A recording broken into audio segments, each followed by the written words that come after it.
Welcome to Adapted, the podcast where we explore adaptations of various forms. I'm today's host, Tom, and with me is... Patty G. And KJ. I wanted to change it up this week. You did What's change it up. EG? Patty G.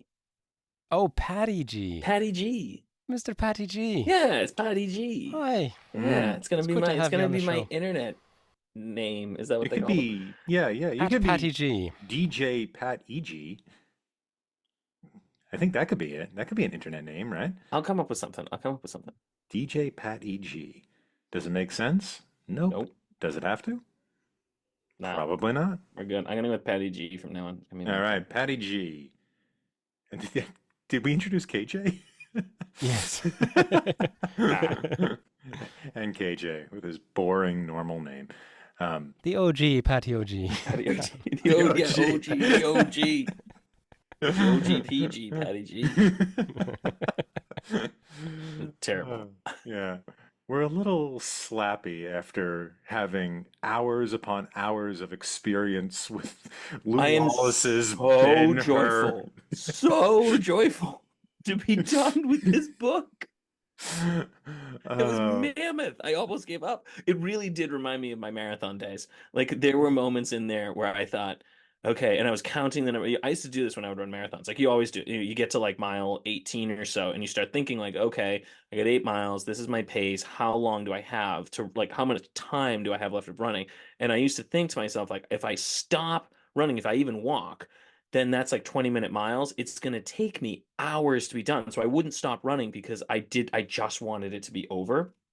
And I was doing the same thing with this book. I would count the number of pages that I had left and how many I was reading in a night. And I thought, my God, it's going to be another month. I have to read more so that I can just be done. Reading speed. It was just like, but it wasn't like more speed. It was just like, I'm going to stay up another hour because otherwise I have to do another day of this. And so it was like a marathon. It was just like, just keep going, just get through it. And I did finish it. I was very pleased. Audience, if you haven't figured it out yet, we are doing everyone's favorite movie and book, Ben-Hur, the Lew Wallace novel from 1880, and its adaptation, Ben-Hur from 1959. We might also touch on the 1925 version, and maybe, if KJ wishes to say one or two things about the 2016 version. I didn't see it. I don't think you saw it, Pat. Correct me if I'm wrong. I watched the 1959 one. I did not watch the others. There is no way I'm doing more Ben-Hur. Yes. And the thing with Ben-Hur, I do just want to say, I didn't dislike the movie or the book. They are just so long that I couldn't do any more Ben-Hur. It's so much. You are just steeped in Ben-Hur. It's almost as long as The Return of the King. It's just almost that length. The Return of the King is a good. I mean, I wouldn't say this was a terrible movie, but The Return of the King is a much better. It's a much better movie. Yeah, you're not looking to get out of the theater. This was like reading Lord of the Rings, except J.R.R. Tolkien just constantly will stop and talk to you about some random topic that's of interest to him that has, that's sort of tangentially related to the book, but he wants to tell you some point that's really not that revelatory. He'll just be like, and such it is always with fathers and fathers and sons will talk to one. And I'm like, this is not an interesting point. You are just telling me about the relationship between fathers and sons. I understand that. I don't need you to inform me of it. So he kind of just tells you things that are fairly obvious in not all that interesting compelling ways. Yeah, well, as it's probably clear, this was a book from 1880 by a former Civil War general, Lew Wallace, and it was a smashing success despite Pat's review. It was, I think, the first I have a theory on why, and we can get to that I have a pretty good collection of ideas as to why I think this happened.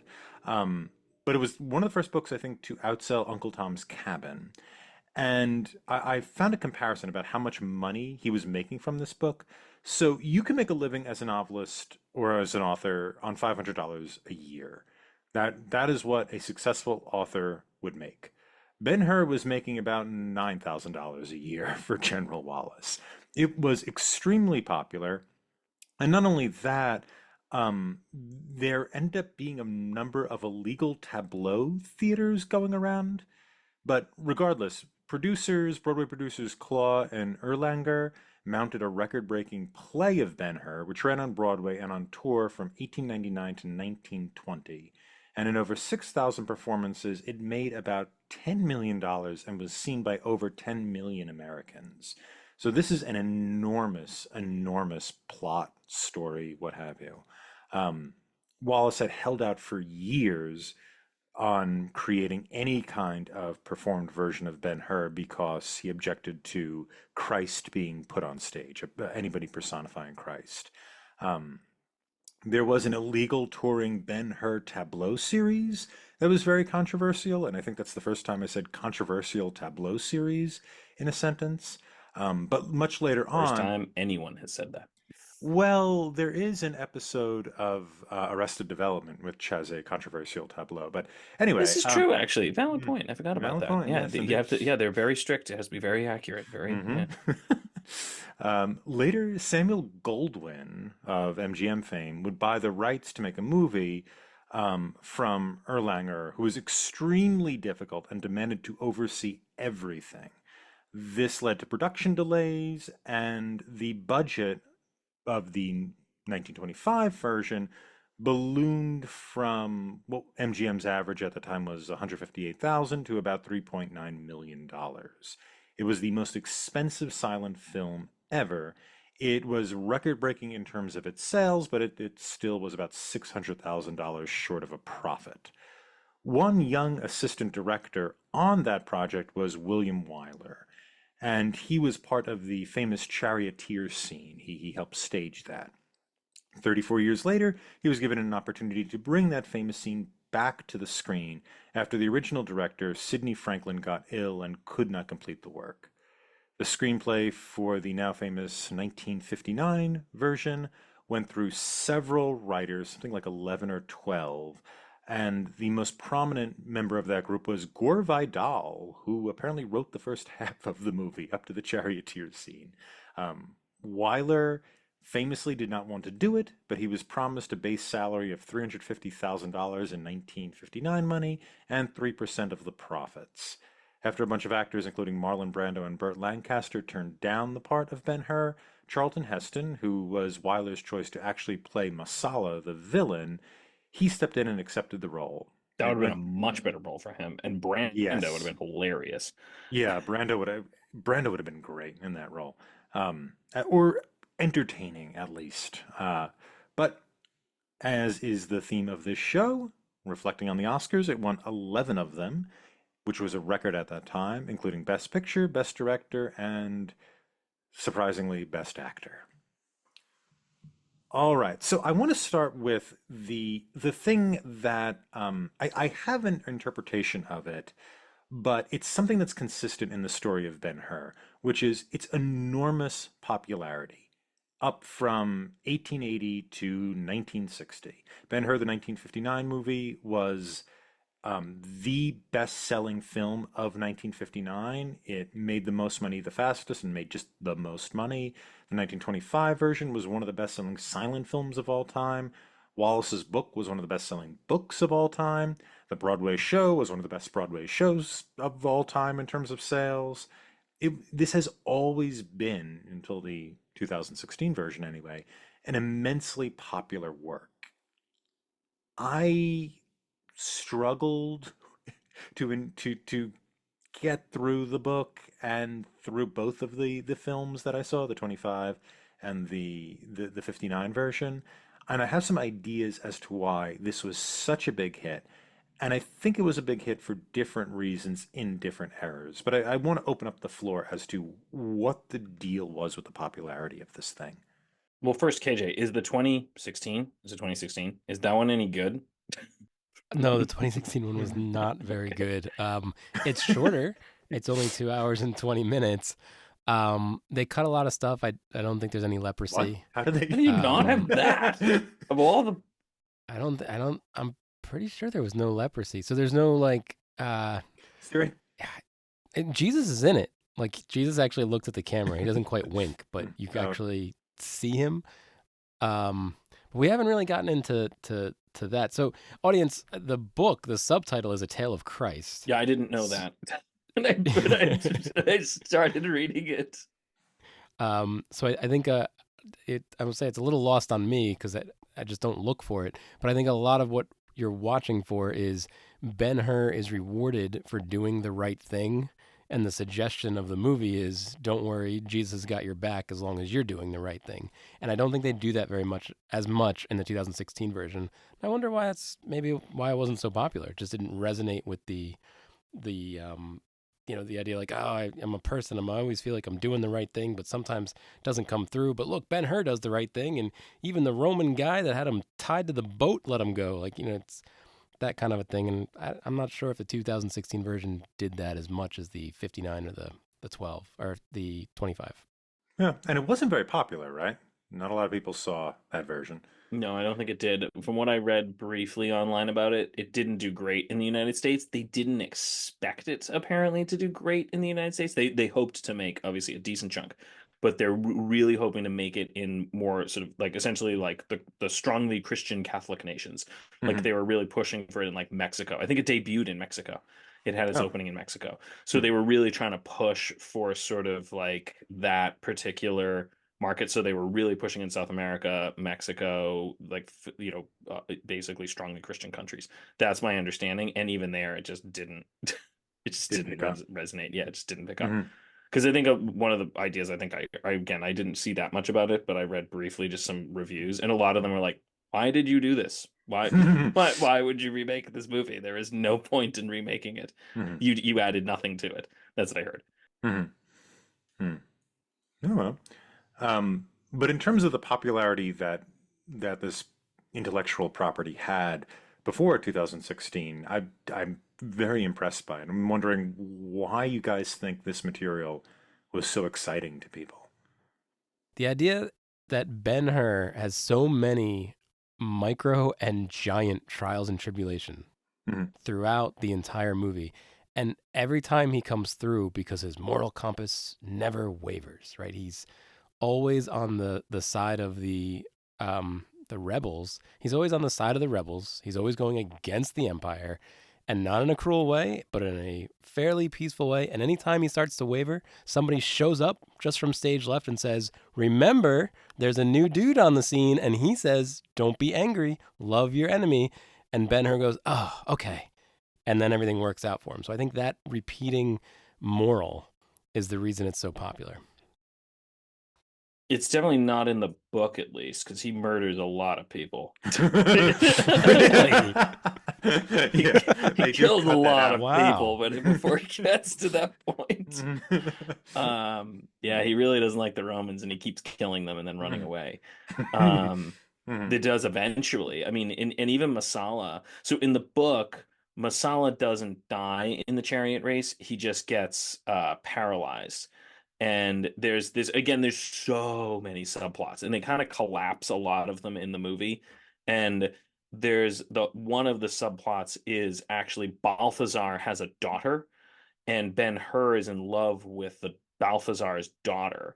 And then you find out at the end, although how he did not figure this out the entire time is a mind-boggling because he's apparently a moron, that she was spying on him from Masala, which you could tell from about page 200 that she's clearly been spying on him and trying to get him killed. And she's been spying on him from Masala because she's in love with Masala. And there's this whole sequence where basically she comes to him and says like, you need to give us money, you need to pay us money because you completely destroyed his life, you completely bankrupted him by forcing him to bet on against you in the chariot race, so he's completely penniless, he can't walk, you need to give him money. And basically Ben-Hur says no and shuts the door on her. And then like 5 years later she shows up and is like, well, you got your revenge because I killed him for you because I got mad at him. And that's what happens with Masala. So yeah, you're right. In the movie, he does actually generally do that and doesn't make the bad decisions. In the book, he does frequently make the really violent decisions, and only at the end does he finally say, Oh, that was the wrong thing to do. I shouldn't have done any of those things. Yeah, they're playing with this idea that of the which was a real idea is that the Messiah, the Jewish Messiah, is supposed to be a political leader. He's supposed to lead Israel out of bondage, and that's probably going to have some sort of violence with it. It's a material, it's an earthly thing. It's not a spiritual revolution, it's an actual political revolution. And that's what Ben-Hur thinks is happening with the Messiah. Because everybody knows, in that area at least, that a Messiah is coming. It's not that secretive. Everybody seems to know about this Jesus guy. And it seems to be only Balthazar understands that it's a spiritual revolution that is being anticipated. And so Ben-Hur has to go from this, the sort of zealot to this spiritual revolutionary, I guess you'd call it, or Yeah, the, because in the in the Christian in here. Yeah, because in the book, the idea is that his, and again, they don't, this kind of gets completely glossed over in the movie, is that Simonides had hidden, even though he was tortured and Simonides couldn't walk, Simonides had hidden most of Ben-Hur's family wealth, and it's much longer that he's away, right? In the book, he's gone for like 15 years or something. And so it's much clearer that in the book, Simonides has like invested all of Ben-Hur's money. And throughout that period, nothing has ever gone wrong with any investment that Simonides has ever made. Every ship he ever sent out came back fully, like nothing happened to it, no pirates, it never sank. All of the caravans all came back. So Ben-Hur is the wealthiest man in the entire Roman Empire by the time he gains his money. And he's insanely wealthy. And they come to the conclusion that clearly if the Messiah is coming, they know that the Messiah is poor, that Ben-Hur's money must have been divinely ordained so that Ben-Hur could use the money to fund the war that the Messiah would now lead. So that's what, so in the book he goes off into the desert, raises multiple legions with all of the money that he has, and is sitting in the desert with all these legions waiting for the Messiah to come and take command, and then he will lead as his military leader, and he'll basically go and take over. So that's the idea in the book, is that that's he's very specifically waiting for him to come so that he can use all of his money. And then in the end he uses the money to finance the catacombs. Yes, that's right. Yeah. They do that in the 1925 version. Siomedes, he does that exact same thing. I don't know if they do this in the book. Siomedes pretends not to be a slave and that it's his He money. does briefly, yeah, in the book. And then when Ben-Hur shows up, he pretends he doesn't recognize him. He does it in the book because he says like, okay, this guy has just shown up. I don't know. Basically, he's worried that like he's going to give, he's giving the guy the equivalent, like I did the online things of like, $1 billion or something. So he's worried that he's going to go give this kid $1 billion, and this kid's going to go and just completely and utterly destroy himself with it.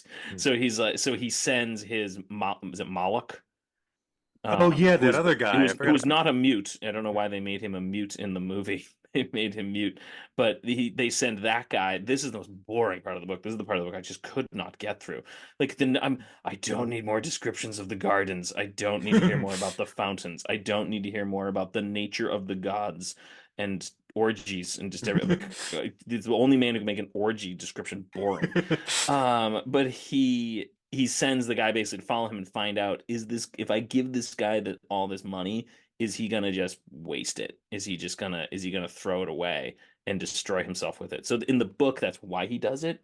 But In the 1925 one, he does it because if he recognizes Ben-Hur, not just like if he realizes who he is, but if he recognizes it, then he and his daughter go back into yeah, bondage.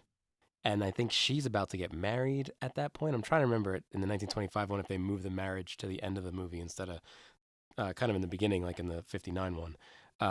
So the guy is basically deciding like, am I gonna have my daughter have a good and free life, or do I give the money back to the guy that the money belongs to? yeah. No, in the book, he has none of that. He's like totally, utterly devoted. It's like this is why he's kind of boring. He's totally and utterly devoted to the family and wants nothing but the best for all of them, and doesn't basically kind of dumps on his daughter the whole time and is like, "We are slaves. We must serve the family of her," and that's all. That's it.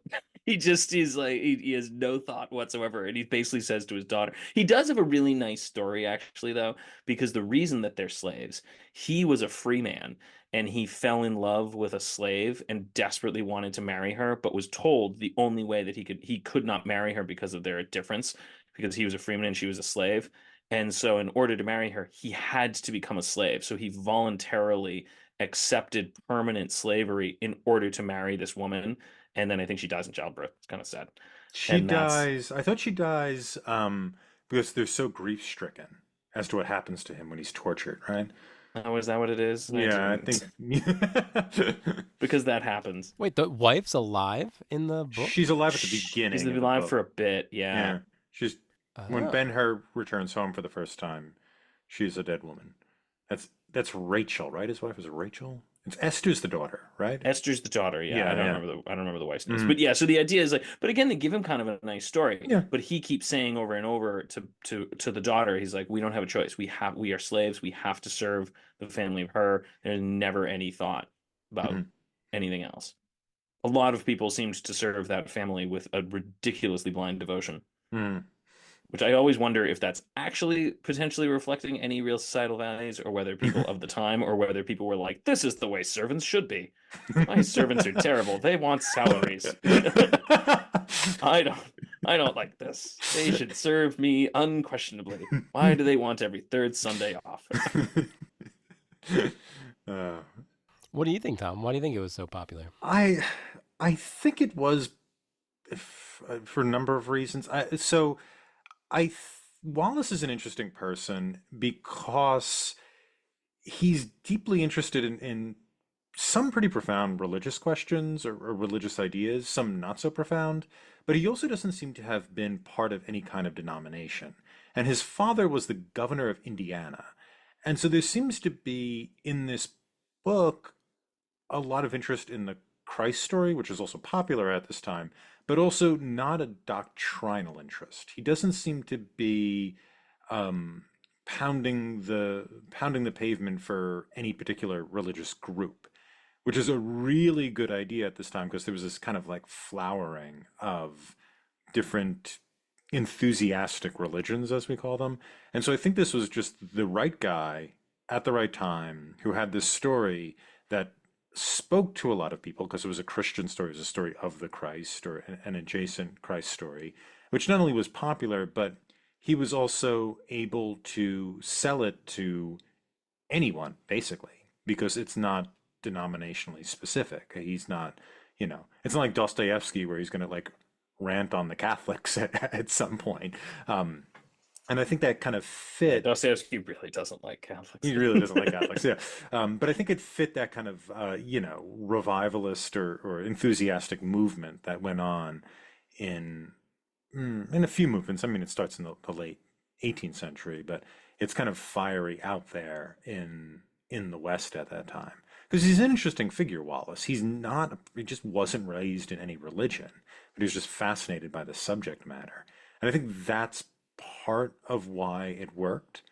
And then with the movies, I think the 25 version, it's just such a spectacle. I mean,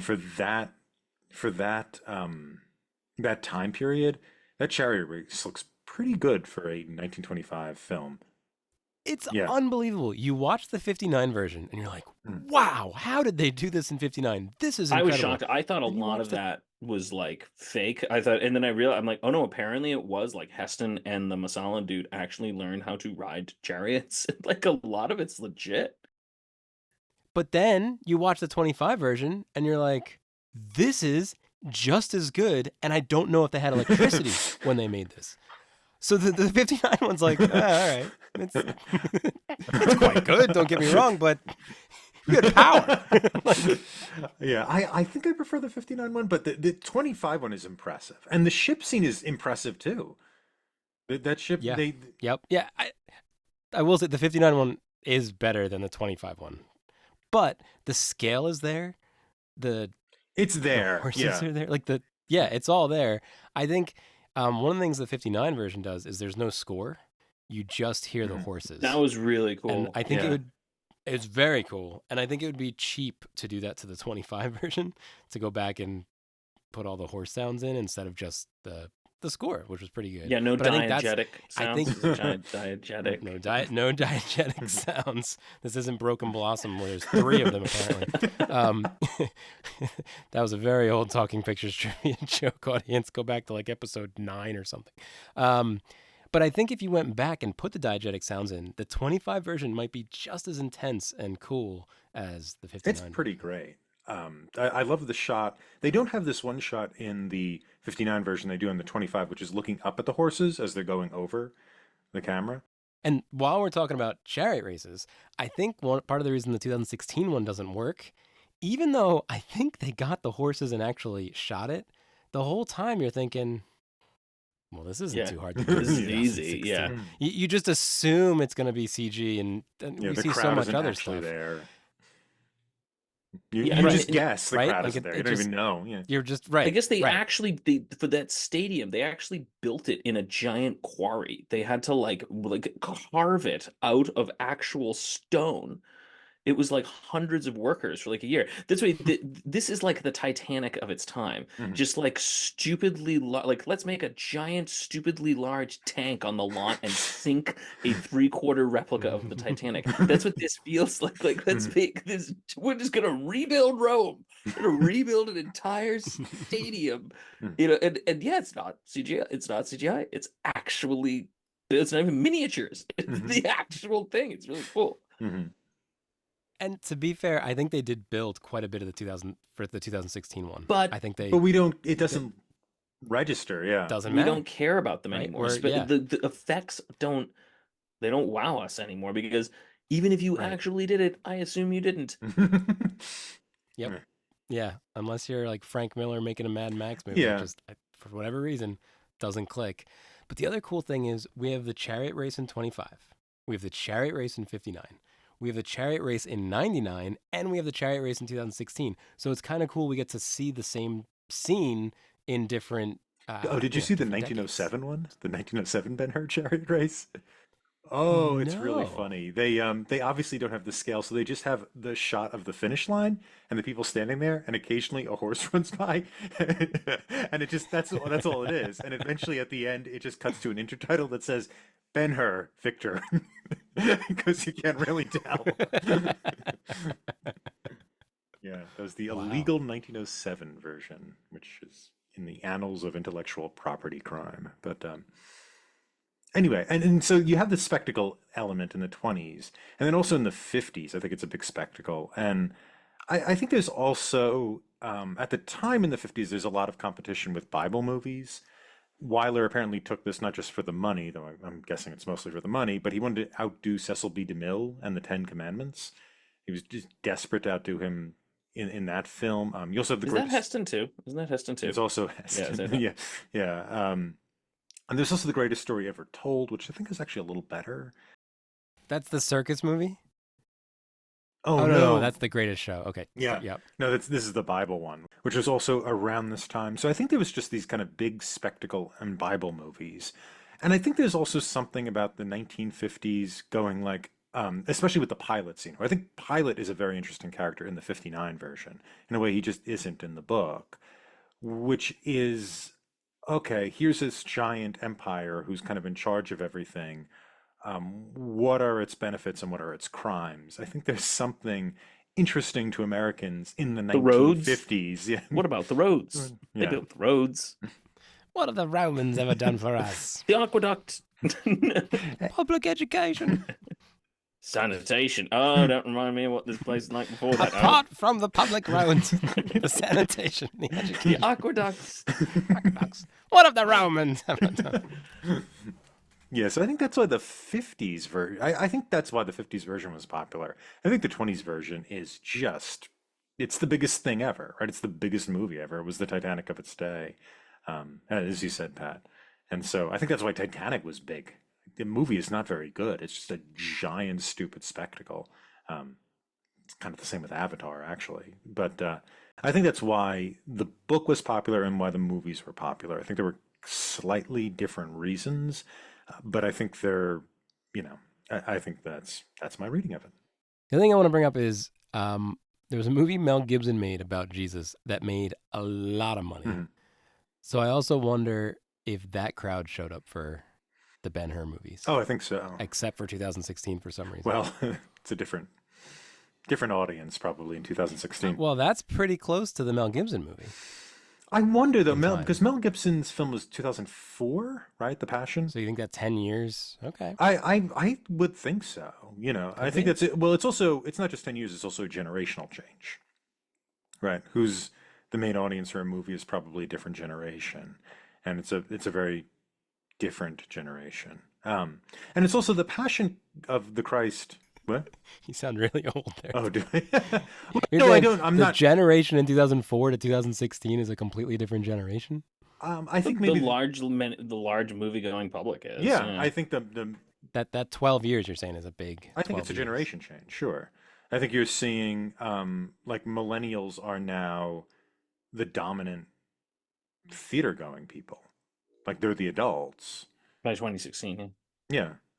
And I don't But think 2004 they were not. I think what were the oldest millennials? Um Well, in I'm college just still, right? They're not. yeah, yeah. Mhm. And it's also the Passion really appealed to a lot of evangelicals. And if what you're saying, Pat, the 2016 movie was marketed to Catholics in like South American countries, it I the didn't even know Ben-Hur was a Catholic as a movie about Jesus. Like I never Mm. knew, and I might be. I mean, I'm sure other people did. I'm not trying to be like this is the clearly. I clearly am an idiot on this, but I feel like I do feel like an idiot on it. I was like, oh, I had no idea this Mhm. was a Jesus movie. Like I had That's zero idea until and that's when I because I do want to answer your question before about why it's popular because when I read the book, I was kind of like, wait a minute, is this a oh it is. And then I had to Google it and be like, am I reading this wrong? And they're like, no, it totally is. So I don't know if also people like Passion of the Christ was actively marketed as that kind of movie. If people had really pushed, I didn't the 2016 movie in that vein, would it have had more appeal? I don't know. yeah. Yeah, that makes Mm. sense. If the marketing was I think different, they were different actively, at crowd would least in show up. America, Yep. probably going the opposite way with the marketing. They were probably being like, "It's a great Roman, it's a Yeah, sword toga and and sandals sandal movie, thing, sword and sandal, whatever it is." Yeah, sword and sandal, and the chariot race. You got to see the modern version of the chariot race. I don't think they were pushing the other angle. which is a little silly considering there's an audience for that, you know, even if not the most vocal. Ben-Hur, the secular story. No, wait. The What secular is it? The Christ story. story. What is This it? is A for Tale of no Christ? one. This movie is for no one. It's a tale. It is Ben-Hur. Ben-Hur, a tale of the Christ. Yeah, that is the full Okay, name. Ben-Hur, a tale of Christ. Ben-Hur, a tale of the secular Christ. Like that would be the. 7 people see it. That's it. What do you think, Pat? So here's my theory. I will pull out my this is where we're gonna pull out our literary creds here. So my theory, I there's this Russian theorist. His name is Viktor Shklovsky, and he's was early 20th to mid 20th century, and he's a member of what's called the Russian formalists, and he has this idea that, and it's generally sort of called like defamiliarization is what it's sometimes called. And one his idea is that like one of the major purposes of art is to make us see things that we see all the time, but make us really see and appreciate them in a new way, essentially. So like he'll often say like an artist's job is to make a stone stony. That's like his one of his lines. So his idea is that the artist, and especially he's mostly talking about literature, but he's talking about generally art. Their job is to take something that a person generally probably already knows, and sort of by drawing it out and presenting it in an unfamiliar setting in an unfamiliar way, to make them see that thing or understand that thing in a new way, or to make them see it as it actually is in real life through the art. And I really think that's what's going on here, largely, especially the book, but I think the movies do it too, is that the book does it. Because when I read the book, Again, I had no idea. And I'm reading it, and it opens in a really cool way. The book opens up with a dude walking through the desert, having no idea where he's going, and just stopping somewhere because he feels like this is the spot he needs to stop. And he sets up a tent and a camp and everything like that. And then he sits there saying, the other two will come, the other two will come. And then they sit and wait, and two other dudes show up, and they sit down and they have a meal, and they all say, who are you?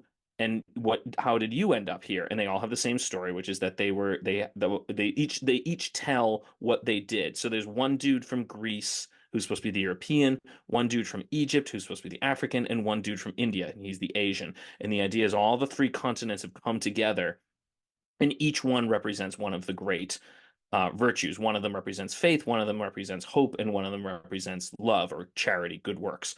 And each of them is a total embodiment of that work. And they say how, because of that, they were gifted and they heard a voice that told them to come here and that they would get to see the Messiah. This is where I'm like, wait, are these the three kings? Like, is this actually what this is? And of course it is, but I didn't know that that's what this is about. But it's a really interesting thing. And then the huge chunk of the first.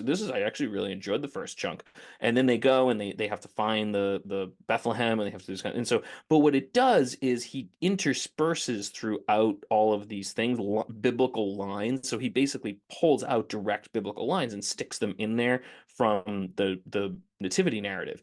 And he does that throughout the book so that as you sort of go, you sort of see these things. And I think the one of the main appeals of it is it really makes the Bible for the most part isn't particularly narrative. So obviously it is a narrative, but it's not really concerned with character. It's not really concerned with how these people got there. It's not concerned with what they did afterwards. None of that's there. It doesn't matter.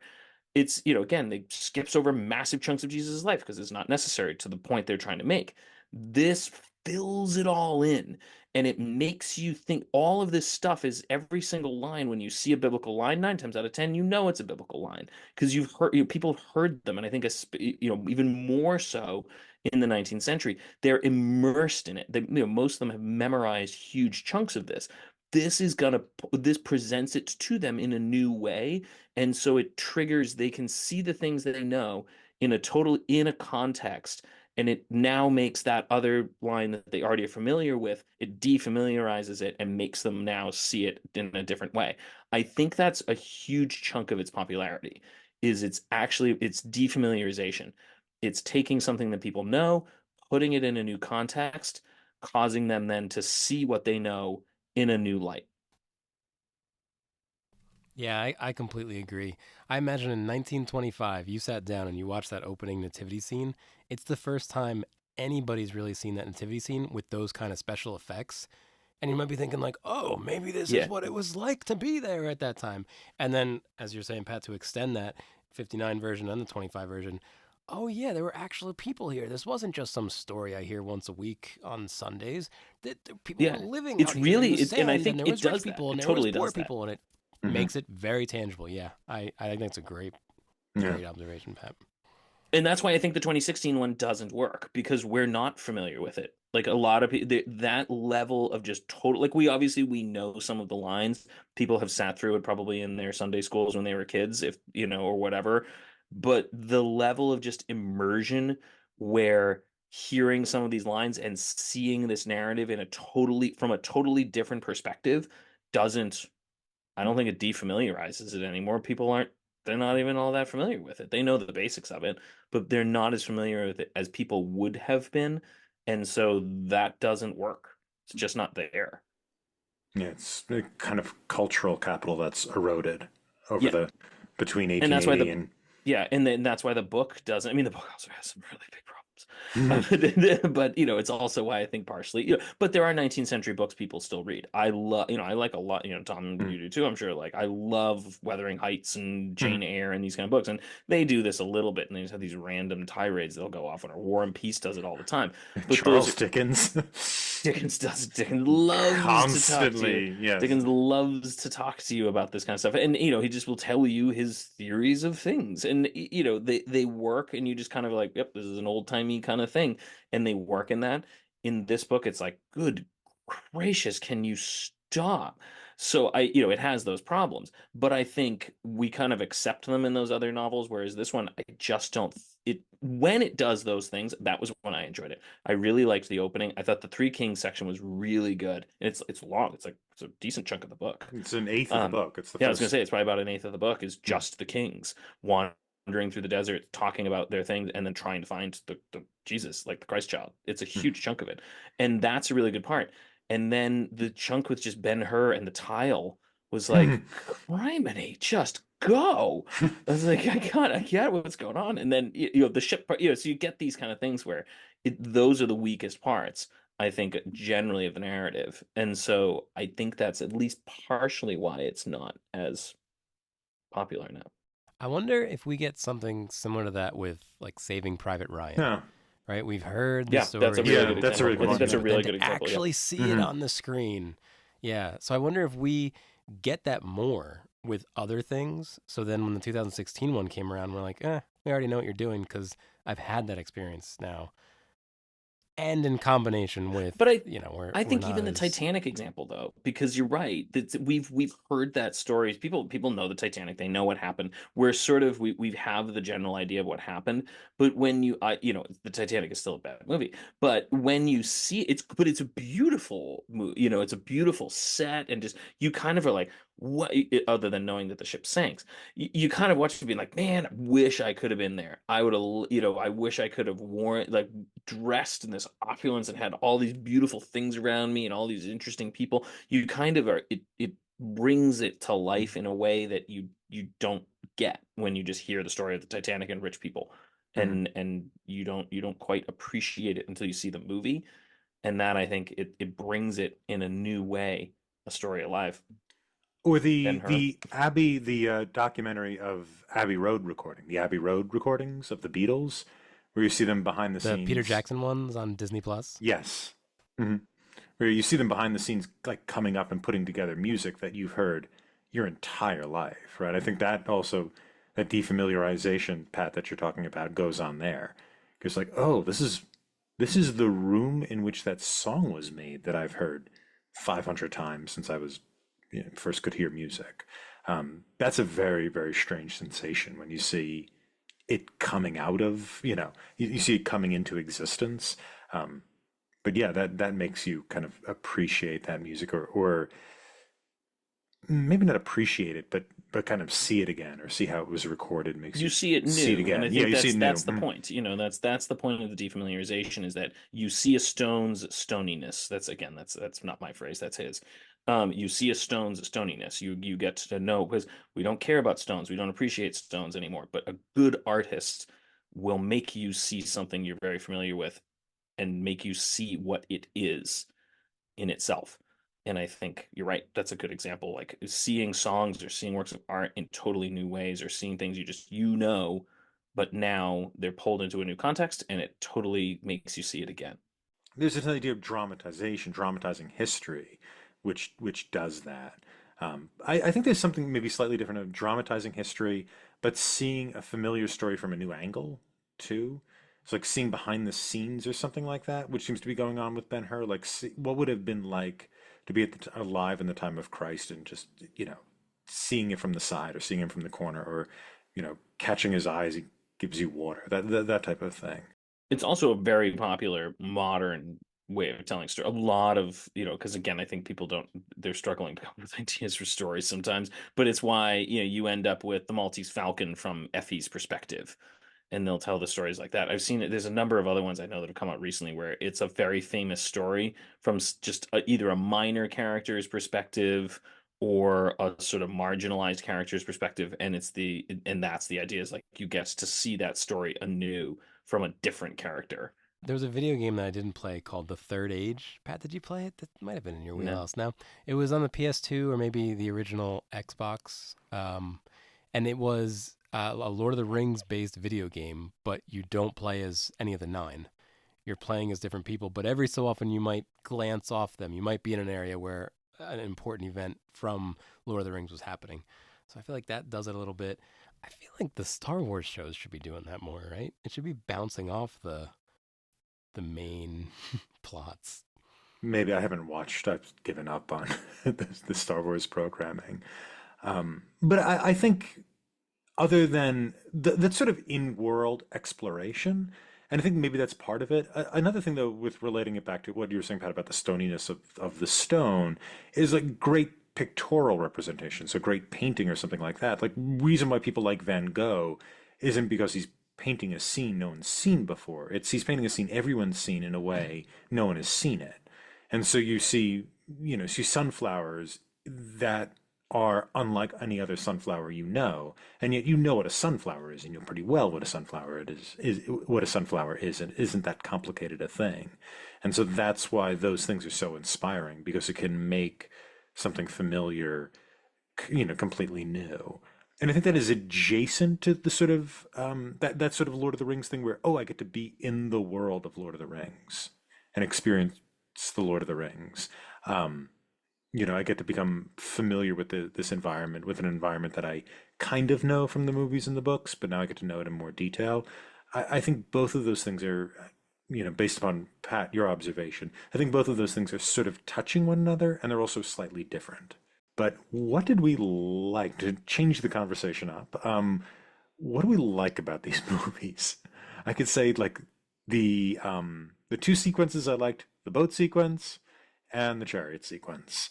Um, Yeah, those are great. those are great. I think the movie is fine up through the boat sequence, even the stuff before it, where he's on the roof and whatnot. It actually moves a bit faster than the book. But after the chariot sequence, the fact that the movie goes on for another 50 minutes is pretty excruciating. I had to take a lot of breaks to get through it. Um, how about you guys? Did you have to take lots of breaks to get to the 1959 version? I didn't have a choice. I had to watch it. I didn't have time. I spent so much time reading the book. I had to watch the movie Mm, for this.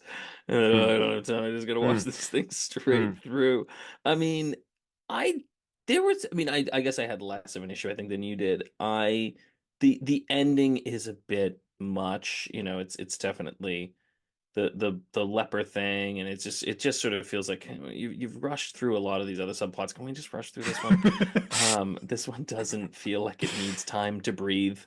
We can we can move We're on. 3 hours in. And Stop then we are three breathing. hours in. We don't. Yeah, I mean, there were other scenes that could have been rushed that did not need so long to breathe. You could have just, that would be the okay. Just tell me you don't need to show me. I'll accept it. But this one, they apparently felt they really needed to spend time on it.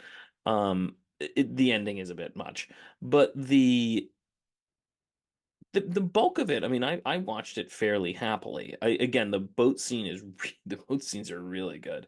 Those are really, really well done. Like I enjoyed some of the scenes in Rome. Like I enjoyed watching the Triumph, like that was kind of fun, and seeing Caesar. I enjoyed Caesar had his like really long giblet neck, like they just they really made some of these figures very human-y. And so I enjoyed those sequences. The chariot sequence is, of course, really, really impressive. I enjoyed the actor who played the Sheik. Like I actually thought he was pretty funny. Like, so they had some good performances in there, and they had some fun with it. Um, so I didn't have as much of an issue with the movie, maybe because it felt shorter than the book at that point. I just maybe that's what it is. But it's not a great film. Am I watching that again? No, absolutely not. I'm sorry about that DVD on eBay for $7. Two DVDs. Any movie that is on two DVDs is too long. Unless it's Lord of the Rings. That's different. That's That's 6 DVDs. Yeah, that's different. And I have the it could extended be with all one the DVD or six DVDs. six It can DVDs, but be in two between. two is too long. Lord of the Rings is one of the few movies of that length that I will happily watch. How about you, KJ? I don't know quite how to express this, but and I've been kind of saying it a lot this episode, but the fantasy that if I'm just a good person and do the right thing, even when I'm literally chained up, but I look the guy in the eye and I say, yeah, I've been here for 3 years, longer than anybody, because I'm getting out of here. And if I believe that and I really do it, that guy's going to be like, okay, unchain that guy in case something happens. The idea that you get those, Mm. It's wow, we main understand each character other. syndrome, isn't that main Yeah. character syndrome? Yeah, maybe it's main character or I don't know. Because I also think if we look at the ending of the story ends with Jesus Christ curing his mom and sister from leprosy, right? That's the point of all this. Everything else is just building up to that moment, which, like you were saying, Pat, the movie suffers because it has to get there and it can't feel cheap. So it has to be 50 minutes of build up, or Mm. else I don't know if we'd like the movie less or more or whatever. I'd But like them if to you have had leprosy earlier. Like, just let it simmer while they just show me that they haven't. you have something on your that's probably Just nothing. you think about this while you watch this chariot race, you Oh, you know? dropped this. But I think you could have done that. Like if you'd moved that whole sequence back, and you're right, it can't feel, they have to spend so much time on it because it can't feel cheap. If they had just moved it back, and then, I mean, we can't cut this movie. It's just, I think part of its appeal was its length. But if you moved it back, you could have had the sequence and had something going on where you emphasize that factor throughout it. Maybe, I don't know. But I think the other build up to that moment is when he's on the boat and he looks the guy in the eye and the guy says, "All right, I'm going to take your chain off." When he's standing there and he's watching the other horse guy with the whip and he's like, "Oh, that guy's about to fall over, or he's not going to be able to make the turn or whatever it is." He's not being cruel, he's not being mean, he's doing the right thing and he's happened to be talking to the right guy. He gets rewarded by getting to go to the chariot race and doing the chariot race. During the chariot race, when his whole goal is to kill Marcella, um, instead Marcella attacks him, and he defends himself like a good strong man should, and then doesn't end up attacking back, and then he gets rewarded for that theme. Kind of worked. I think that was one thing to like about the story.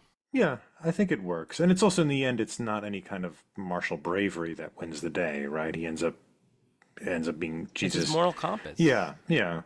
And I think in the book, there's this kind of movement. In the beginning, he's very encouraged about joining the Roman army, right, Pat? But he wants to join the Roman army so he can learn how to be a soldier and then fight the Romans and Yeah. lead Judea in a revolt. That's his goal the whole time from the beginning, is to learn how to be a soldier so that he can then turn it against the Romans. So yes, he does want to be a Roman soldier. He wants to be a Roman soldier. He wants to be a zealot, and eventually he's, kind of realizes what his place has to be, or something like that. But yeah, I think you're right. There is this kind of like you you do the right thing slightly, you stumble forward, and it works out. I mean, in the book, it feels like there's like a kind of halo on him, because in the boat scene, they just sort of recognize that He just he's says he better looks than at everyone. him. Yeah, he just sees his eyes and says, that man is special. Yeah. Yeah, And this is, but he's Mhm. because he's got the diamond on his head that says Quest. Like it's got that. Yeah. Go talk to that man. Yeah, but they also, to be fair, the Arius knows who the Hur family is. So when he says, "Oh, I was Judea Ben-Hur," he's like, "Oh, you were that group. I know them," um, etc. So there's a little bit more explanation, but So where does he live? What's the name of the place he lives? Jerusalem.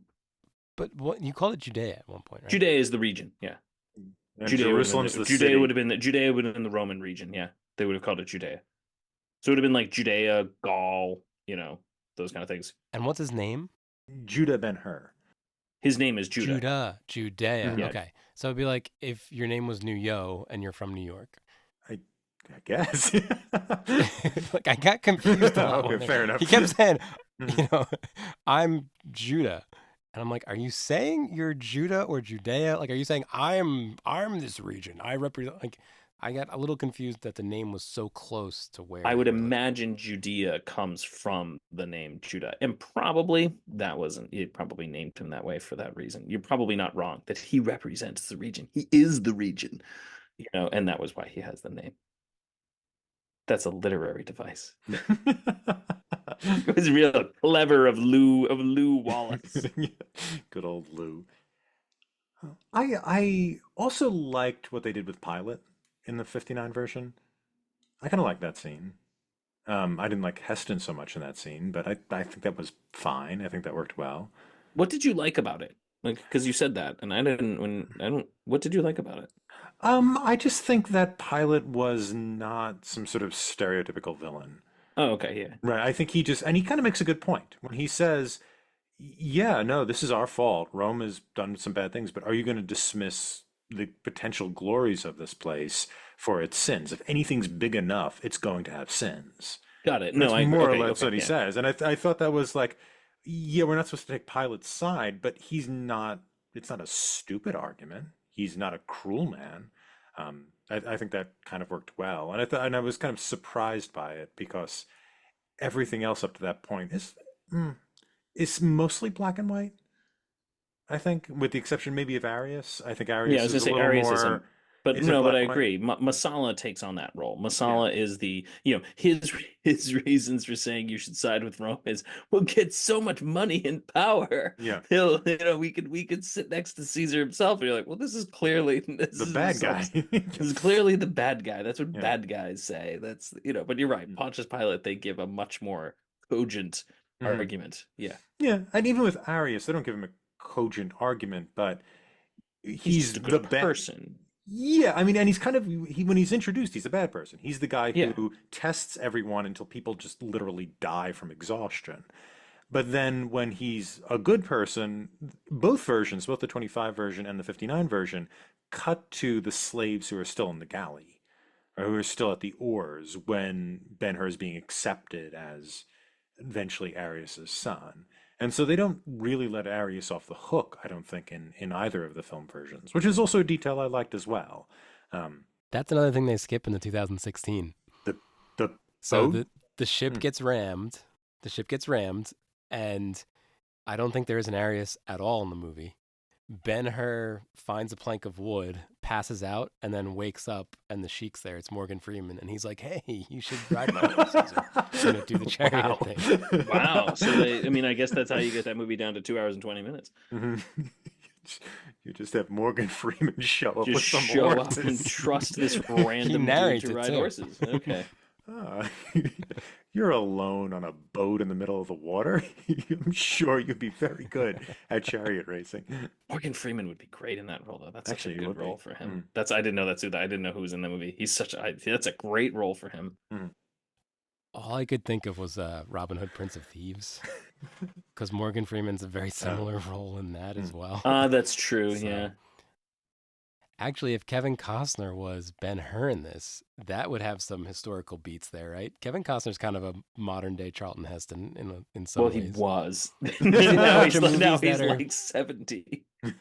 So then maybe in the 90s he was Yeah, in the right? 90s, he Mhm. totally could have been. Yeah. Yeah. But I love that movie. I know it's a terrible movie. Robin I Hood, Prince of totally. Thieves. I know. I liked it I too. Oh, okay. I absolutely recognize. Okay, that's good to hear. I absolutely recognize that it is just it's just so bad, but Mm. it's so good. That is the McDonald's of movies. It's so good. I'm It's gonna cut his wonderful. heart out with a spoon. Why a not? spoon, cousin? Why not a knife? Because it's no, you twit. It'll hurt more. I love Because it. It's just dull. it's. I love it. I just love that basically apparently Kevin Costner tried to do an English accent and they were just like, dude, just don't. Just do it straight. No one's gonna care. Yeah, It's God, not it's that like kind of movie. George Clooney in The Perfect Storm, where he has to play a Boston, right? And just George Clooney was like, "I'm not doing a Boston accent," and just doesn't. He's in this movie he's a Bostonite with a bunch of Boston people, doesn't do a Boston accent.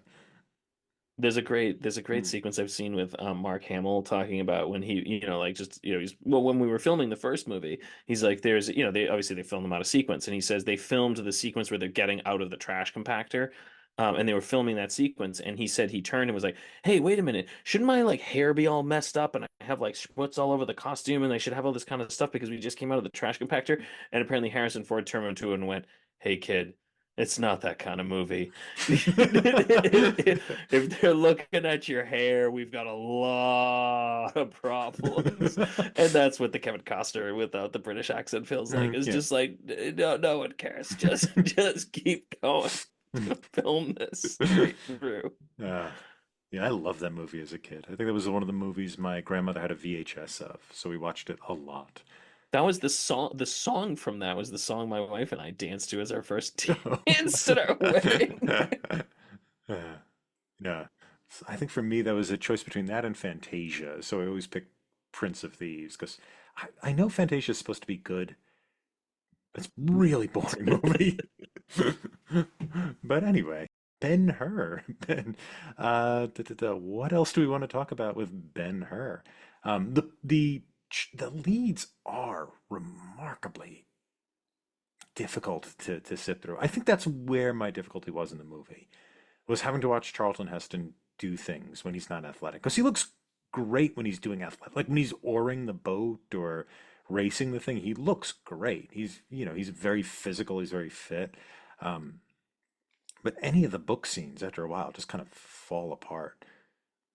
It is funny that Gore Vidal wrote a lot of this, but Yeah, I mean it's the overall. I mean Esther is also boring. Simonides is kind of dull. Like it's definitely not a very character driven driven thing, yeah. driven thing. Yeah, I got the impression it's almost like I know with the first Mission Impossible, Brian De Palma came up with the set pieces, and then he gave them to a scriptwriter and went, "Okay, write a script around these set pieces. This is the action we're going to do." And I know that's not the case here because I read the book, and the book is 80 years older than the movie, but that's what it feels like. It feels like they had a few good set pieces, a few good things they wanted to do, and they had to link them together with this plot. Um, and that was the kind of sensation I had. I kept remembering Mission Impossible and being like, the plot doesn't really make sense, but the set piece is very fun, so I guess we'll just string them together for that reason. It's just, I mean, what else are you gonna say? It was long. I mean, I guess would anybody want to watch this now? Yeah, would anybody read the book? Please don't read the book. Like read there. Do not invest the time in the book. There's a But lot of good long 19th century books century you should novels, and read this is not before it. This this. is why I said we should have done Tom Jones. I'm really sorry. Okay, so the idea, the idea, we're gonna take a step back. Let me just take this is where we could take a step back. When I was picking the different movies, I was like, I noticed in the 50s and the 60s, there are a lot of classic books that seem to kind of resurface and they win Best Picture. There's a number of them in there, Mm. like Around the World in 80 Days, this one, Tom Jones. I think there's another one I remember looking at, but there's a number of them they clearly were dusting off these classics. They were like, let's go back and find these old movies and old books that people are very familiar with. And I don't know if this is a 50s thing or what, and we're gonna make movies out of them because we're grounded in our Mm. cultural history. I don't know if that was like sort of a thought that was going on or whether that was just Yeah. part of the cultural A Place milieu. in the Sun was also another one that did that. That's Yeah. another one.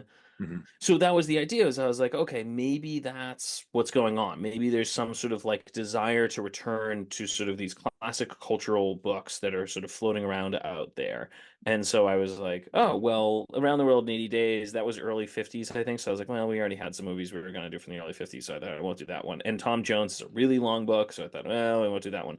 That's why I picked this one. I thought it would be a little, little easier. I should have done Tom Jones. Yeah, reading that book, I mean, I've read Tom Jones before. I actually did stage work for a theater adaptation of Tom Jones, which worked pretty well. It's one of these picaresque novels, so the characters just wander from place to place, and there Yeah. isn't a lot, which is fine, and it's actually Yeah, like very, I very read Candide. funny. Candide's great. Yeah, You can have fun with those kind of things. yeah, exactly. It's except it's about 800 pages. Yeah, it's a lot. It's a long girl, the thick lady, but it's really really funny and really peculiar as well. The stage production actually worked out really well, but I actually have not seen the Tom Jones movie. Have you seen that? No, well, that was Not why I yet. thought it would have been a good one. Well, Yeah. Yeah. Well, next season next when we season when we we should just do do really really long books and really short adaptations of those books, or we could do short stories. That might be a lot of fun. again, I admit this was my fault. That's That I fine. did, yeah, It's I fine. did not. I'm But I also happy. but I picked two 3 hour long movies Yeah. last week. I would love to do a little linear chart of like the length of movies versus years Mm. for these things because they do just, as I said, Leon is getting larger and the Academy Award winners are getting longer. Like these are these are Yeah. long movies that keep winning. It seems to go into the 70s and then sort of collapse in the 80s. It seems like the Oscar winners in the 80s are a lot shorter. And I don't Unfortunately, know. isn't Out of Africa really? Except the one we're doing. Except the one we're Except doing. for the That's why I was like, oops. That's fine. I'm actually I started rereading that book. That book is Out of Africa is one of the best books yeah, I'm that's ever written. yeah, that is yeah, that's remarkable. I haven't read that yet. But that is a lovely book. I'm really not looking forward to the movie though. Apparently, it's a disaster. But you know Yeah. what? That's what we're here for. That's what we're here for. We're here for the disasters. And hopefully so are you, audience. So let's close this out. And I will say, if you enjoyed Ben-Hur and are looking for more adaptations of Ben-Hur, check out the illegal Ben-Hur from 1907, the American-Canadian animated Ben-Hur, also starring Charlton Heston from 2003, and if you must, the 2016 Ben-Hur, starring Jack Houston of the Houston family fame, directed by Timur Bekmambetov. You can rate and review this show anywhere fine podcasts are available. For those viewing in YouTube land, if you haven't already, please like this video, subscribe to the Talking Studios channel for all our exciting content, and follow us on social media at Talking Studios. Check out other shows by Talking Studios, including Talking Pictures Trivia, where we explore movies through trivia, Keep Making Movies, where we explore micro-budget films, Limited Lexicon, where we play through text-based adventure games, and Get the Point, where we slowly reveal a movie poster and try to guess which movie poster it is. Got a question for us? Call the Talking Studios hotline at 201-467-8679 and leave a message. It may be featured on a future episode. And if you haven't already, please subscribe to Adapt It, wherever fine podcasts are found. Join us next time when we discuss Post-Watergate, Celebrating the Criminal, by exploring The Sting from the 1970s and The Big Con from 1940. Wow, Talking Studios. Next week, we'll be discussing The Sting. Pat, if you could give The Sting an award, what award would it be?